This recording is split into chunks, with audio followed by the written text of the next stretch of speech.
It's Saturday morning,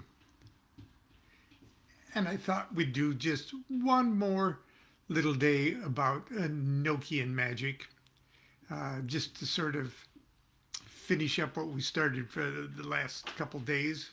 It's a huge subject. I mean, there's no way that even many hour long, days long seminars could even scratch the surface.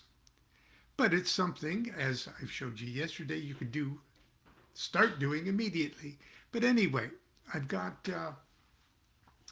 a few comments on Facebook with people asking me if I use, I guess the little note said, do I utilize the ensigns of creation and the holy table and the ring and the lamon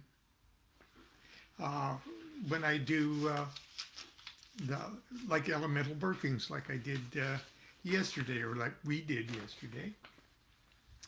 It's a very good question, and as a matter of fact, it is the answer to that. It is the entire subject of this book, Enochian Vision Magick. Now, if you're at all interested in what we've been doing the last couple days, and you would like to get a nice overview of it, okay, of course I strongly recommend that you get this book, Enochian Vision Magick, by the brilliant Mr. Jason Louv did the forward to it, and this originally came out. This is the second edition, and it's by my good friends at Wiser Books. Okay,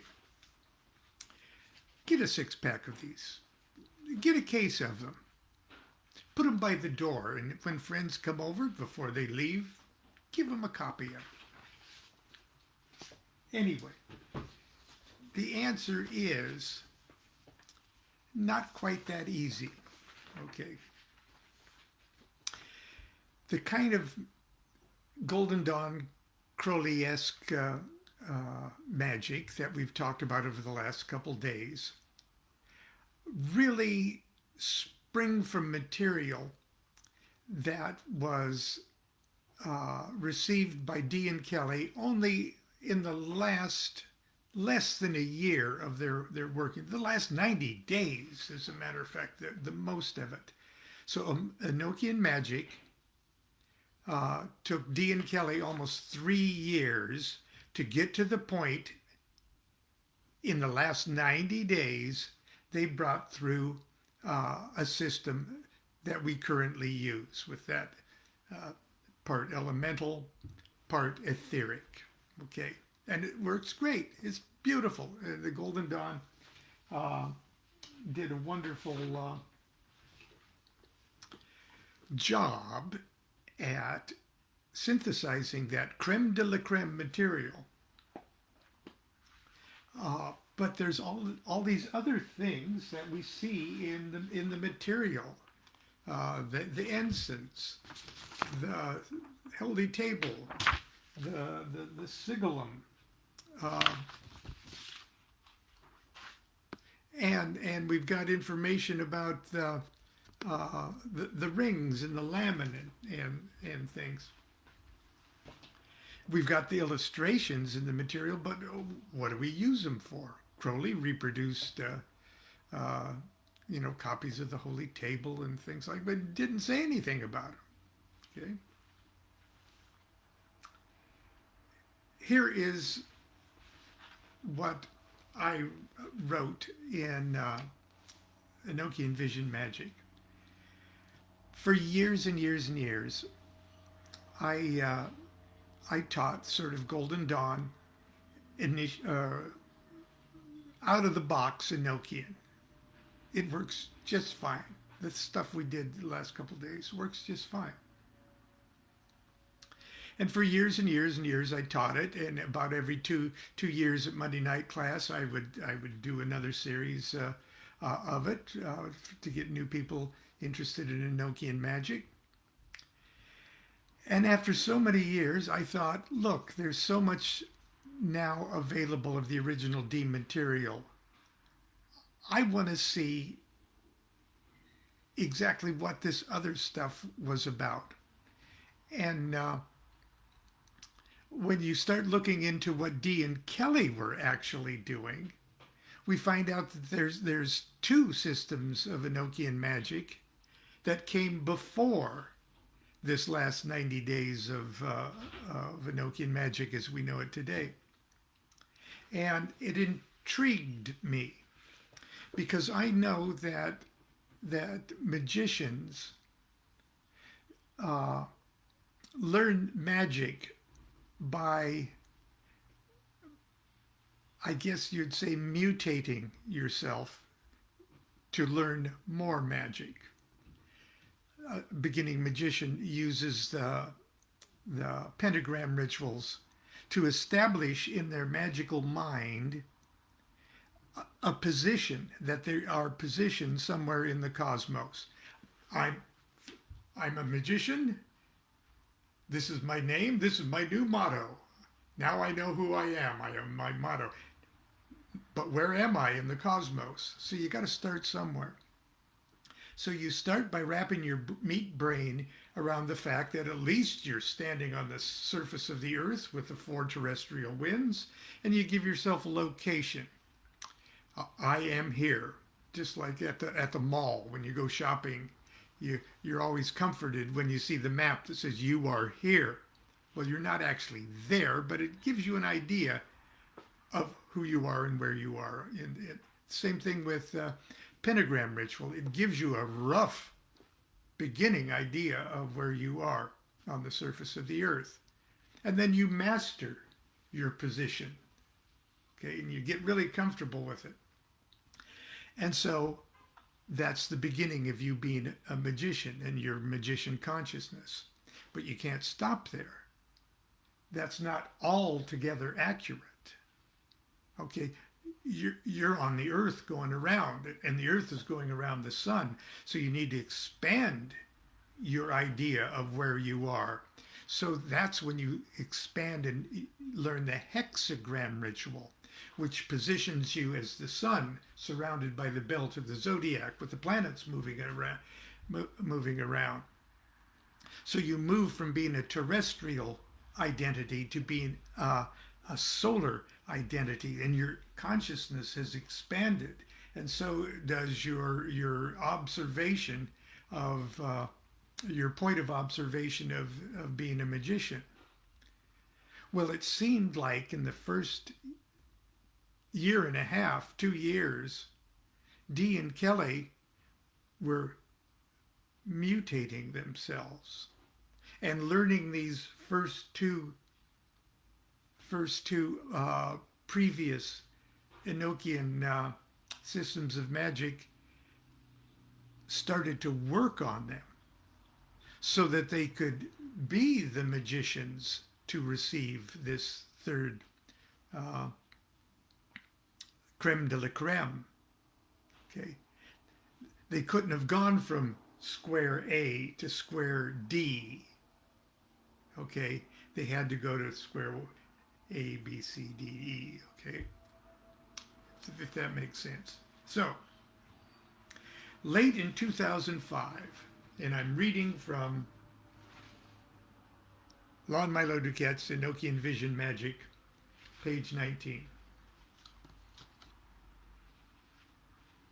Late in 2005, while gathering material for yet another workshop series on Enochian Magic for my Monday Night Magic class, I pored over the records of Dee and Kelly's pre-Enochian workings in hopes of finding the key to their preparatory process.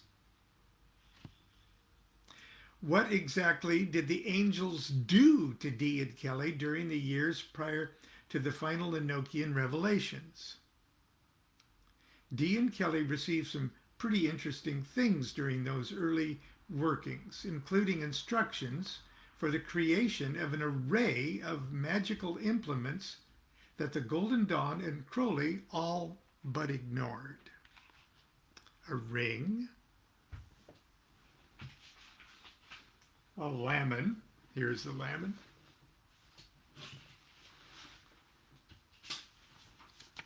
okay. Now, of course, I've got nice metal, beautiful versions of these, but paper ones work just as good. If you can't make a real magic ring out of paper, you can't make it out of gold. So the magic is in the magician, not in the material. Okay, the lamon, which was to be worn by the magician as a breastplate, and which connects him or her, okay, the lamon, I'll put it in my pocket, connects the magician to the holy table. Believe it or not, the lamon is a version of the holy table. The holy table is I go to great lengths to prove or to demonstrate that the holy table is a snapshot of the cosmos, the universe, the big world, operating perfectly, and the lamon is a version of this that has all the same components, and it's almost perfect, but it's a little bit out of whack, in the same way that the magician is a perfect reflection of God, except the magician's consciousness is currently such that he or she is a little out of whack. We got all the ingredients, and if we could just wake up, those ingredients are operating perfectly, but we're not awake enough to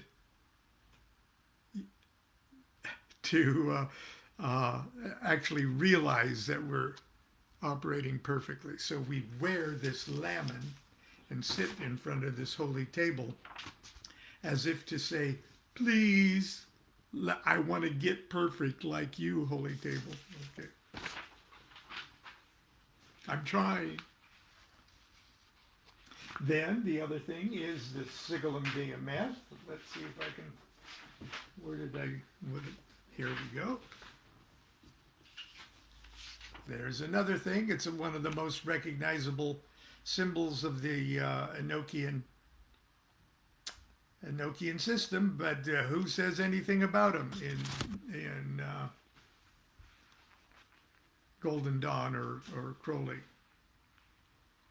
The sigillum de Ameth is an intricately carved disc made of purified beeswax, an artifact so stunning and historically intriguing, it is on prominent display today in the King's Library wing of the British Museum.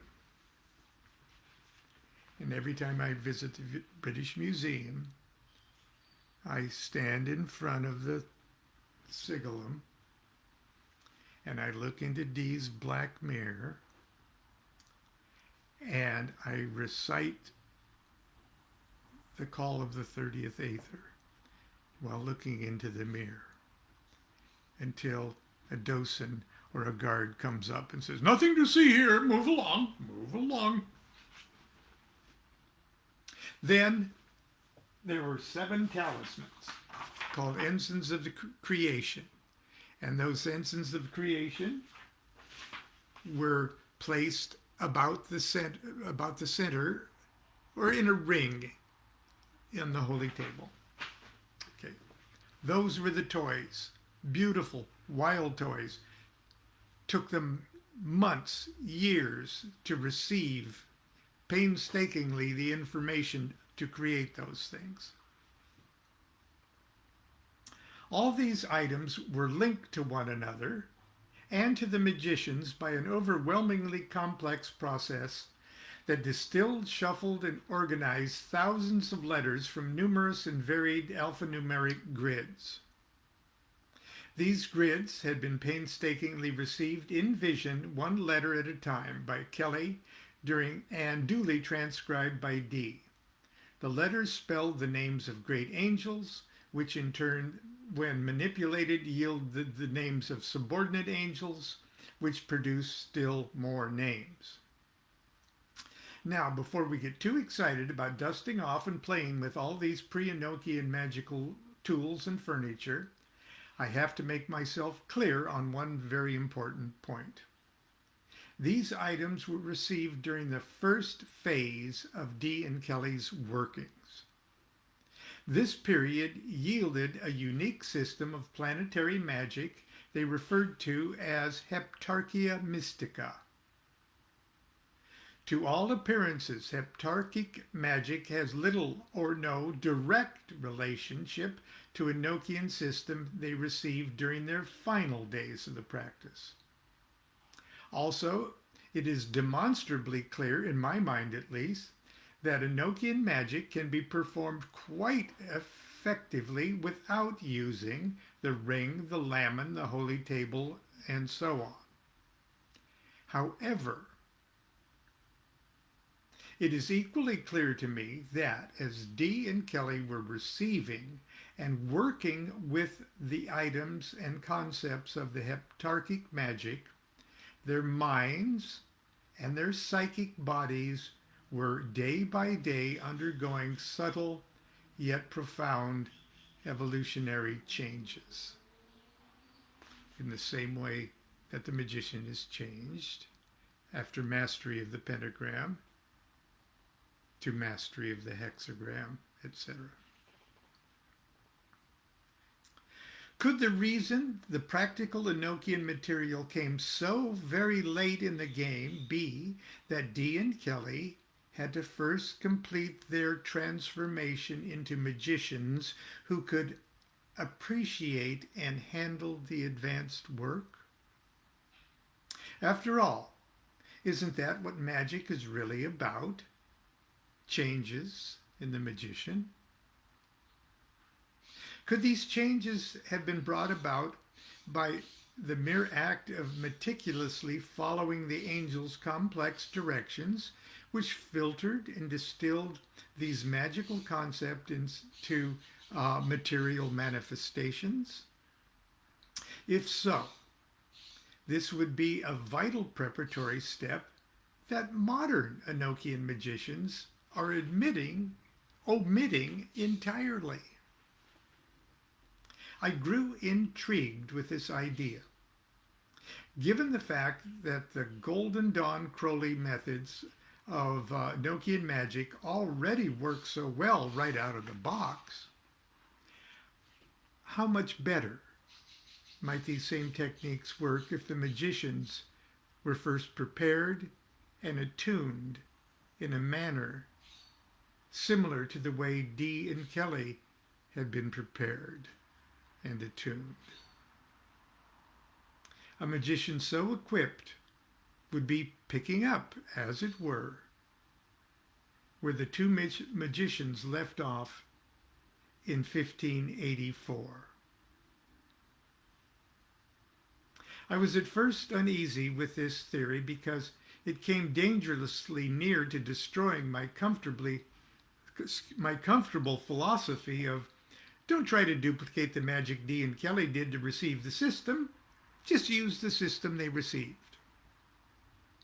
However, my inherent laziness was rewarded, and I eventually took comfort in the realization that in order to ceremonially prepare oneself to perform Enochian magic, one might not need to tortuously repeat everything Dee and Kelly did to receive the ring, the holy table, the lamen, the 7 incenses of creation, and the sigillum de ameth.